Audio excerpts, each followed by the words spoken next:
Hey, what's going on? My name's Andrew, you can call me Pooch, and I'd like to welcome you to the Less Lonely channel. I'm really glad you're here because I have a big question for you. What do you get when you have two creative people who want to pull off a music video but have virtually zero budget? Well, I'm about to walk you through the whole process to how we created a music video, but first, let me show it to you.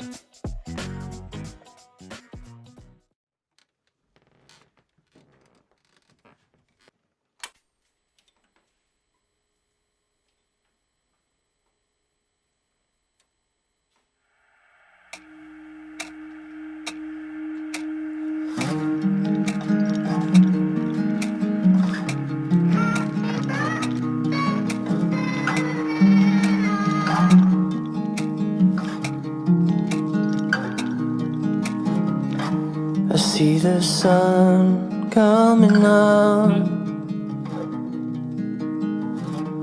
shines a light on everything, the good and the bad, the dirt and the gold. But now I'm getting old, fading faster every day, till I remember why. When I see your eyes, who do you love, who do you trust? When everyone turns to dust, what do you know, where do you go? Who do you love, who do you trust? If everyone turns to dust, what do you know, where do you go? When you're all alone,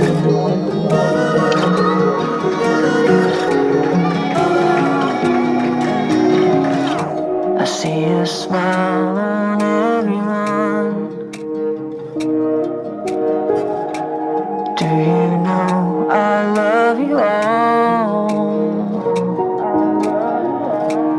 Pretty soon I'm gonna fall, 'cause I've been standing up for so long, and I just can't hold these bones anymore.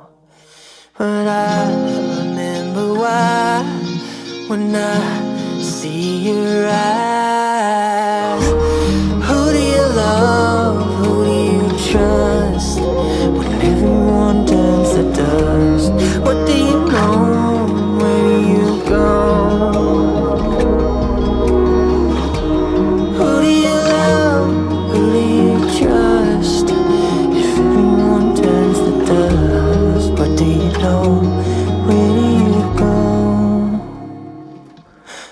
When you're all alone,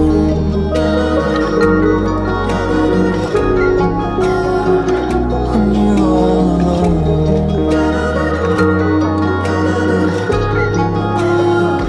when you're all alone.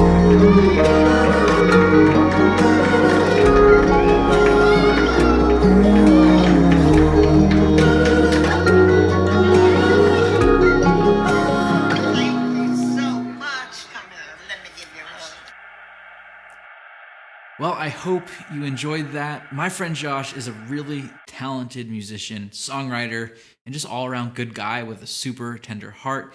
He's writing music that makes you feel things, think about things, and so whenever he asks me to work with him, I get super stoked, and I'm like, yeah, of course, we're doing this. The only rub, though, is that usually with smaller musicians, indie artists, and music videos in general, budgets are small or non-existent.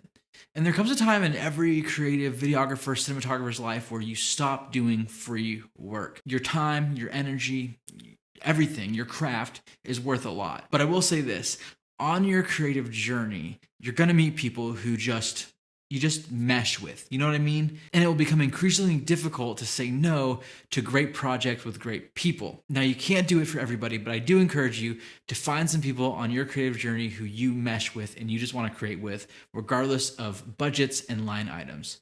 Josh is that dude for me. I hope you guys find yourself a Josh. So today, like I said, I'm gonna walk you through how we pulled it off, from the setup to the actual shooting, and then kind of my final thoughts on what you need in order to pull off a music video with No budget. When you're working on a music video with no budget, free is key. Obviously, everyone wants free stuff. But you have to be discerning as to what free stuff you get, because not all free things are created equal. For this video, we were able to get the space for free as well as all of the props. The way we did this is just by shoulder tapping all of the connections that we know. We've got friends all over the city. We knew somebody had to have an orange rustic chair, or an old school TV, a coffee table, a smoke machine. We knew people had to have that stuff. As you're planning for your project, take time on the front end to know everything that you're going to need, and then do not be afraid to ask around. I could see it feeling a little awkward asking people for things, but look, a lot of people are sitting on stuff that they never touch, and they'd just be happy to see their stuff in a video, to be honest with you. So ask your community, ask the people you know, hey, let me get that free stuff so I can shoot this free video. Other than just acquiring free stuff, it was really important for us to be thorough on the front end with our creative ideas and just our storyboarding. Usually when you're working for free or for a very small budget, everyone's time is very small. You see, we don't have hours and hours or multiple shoot days. We're working on a couple hours here, a couple ideas there, and you gotta pull it off all in essentially like a half day. Josh and I collaborated on Google Drive to get everything figured out. I did all the storyboarding at nights or on weekends when I wasn't doing anything. And then when everything was said and done in the post-processing side of things, everything was edited off of regular work hours. I had to do what I had to do in order to get this thing across the finish line, and that meant working when I wasn't needing to be making money. The last thing I'll say about the setup before we dive into the actual shoot day is just managing your expectations. Look, you see things online, you want to make things look a certain way, and there's nothing wrong with that. But just know that a lot of times those things that you're watching either have larger crews, access to more gear, or a combination of a lot of different things to help pull those things off. It's always important to know your own skill level personally, as well as to know what you have access to. So ask yourself, like, are you gonna make this look like the colors did on the Joker, or is it gonna be a little bit more subdued? There's a lot of ambition, there's nothing wrong with that, but we are working with limited time and limited money. It's just part of the process. I love taking those doses of reality, don't you? Okay, on to the actual shoot day. We decided to only commit to 4 hours. We knew that we didn't have a lot of time. We knew that we couldn't tear things down and set things back up for another day, and so we just went for it. 4 hours, late at night, in a gross, dingy room was all we could afford, and that was perfect. Now, before I continue on the shoot day, it's important to mention your crew. We were able to bring in one other person, Dalton, who I know you've seen here on the channel. He's just the homie. He comes through all the time and helps out with projects. And I had to tell him, hey man, this is a pro bono job. I totally understand if you don't want to be a part of it, but I'd love to have you join me. So huge shout out to Dalton before I move forward. You see, pitching to people to be on a free project is daunting. It's scary. You don't want them to say no because you know that extra set of hands is gonna make all the difference. But here's a word of caution for you as you're going to try to bring on those crew members. Do not lie to them. Do not try to finesse them. Do not try to manipulate them. If you know the video doesn't have a budget to pay them, don't lead them on with things like, hey, maybe we could talk to the artist and they could pay you a little bit after the project's done. Nothing like that, because you're ultimately gonna burn the bridge between you and that crew member, and then you and that crew member and the artist. It's just never gonna be a good thing. I've found that when I pitch jobs that are free, the best way to convince people to be a part of it is by truly being interested in it, being for it, being excited about it. When you tell the truth up front and you're truly excited about something, I think people are more likely to be a part of what you're working on.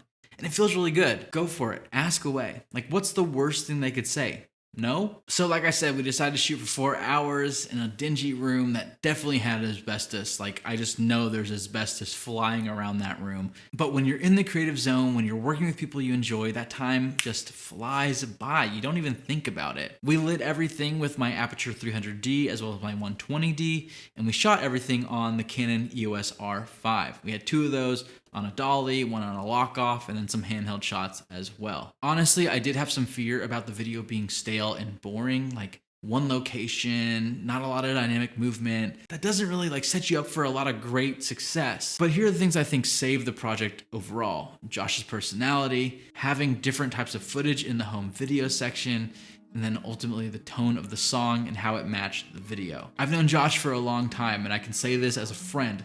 The dude's kind of strange. He's a little weird, and I love that about him. I think what it is actually is not so much being weird as it is being open and free to be truly himself.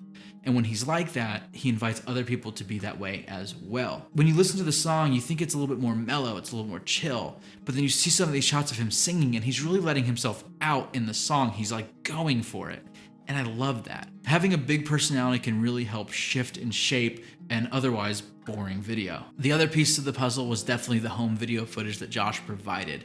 It just adds another layer, a texture, it's another element, it's something to capture the eye, and we had to incorporate it into the video. It's funny, like if you look at some of the shots without that overlay, they're just pretty boring, dull shots. But with the home video overlay, they really just turn into a whole nother thing. And lastly, I do believe that the tone of the song helped influence the tone of the video, which ultimately made it more interesting. Like when I think of songs, there's categories, right? Like bop, jam, ballad.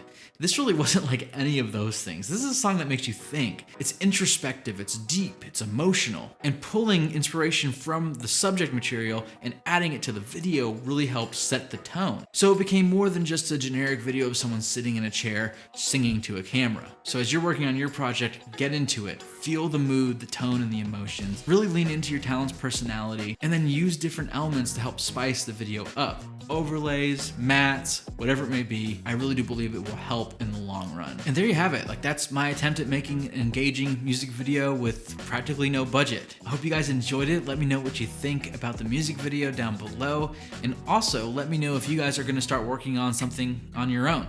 I'd love to see it. If you guys end up putting it on YouTube or social media, tag me, let me know, shoot me an email with it. I just want to see your work. There's something so freeing and liberating about being a creative and not having to worry about dollar signs, budgets, deadlines, none of that stuff. And I encourage everyone to still do it. Even if you're like the top of the top, find some work that you really love and do it for free. It will really reignite that creative spark within you. I promise. And with that, I just want to say thanks again for being here. I'm really glad you were here. I always feel less lonely when I'm able to share with you the behind the scenes and the philosophy and just the practical side of how I approach photo and video. If you want to feel less lonely on your creative journey, then I'd recommend dropping a like, leaving a comment, and then ultimately subscribing to the channel so that we can be creative together and feel less lonely. All right, no budgets, zero budgets, big budgets, whatever it is, get out there, work on it, have fun, be creative. Yeah, that's all. Peace.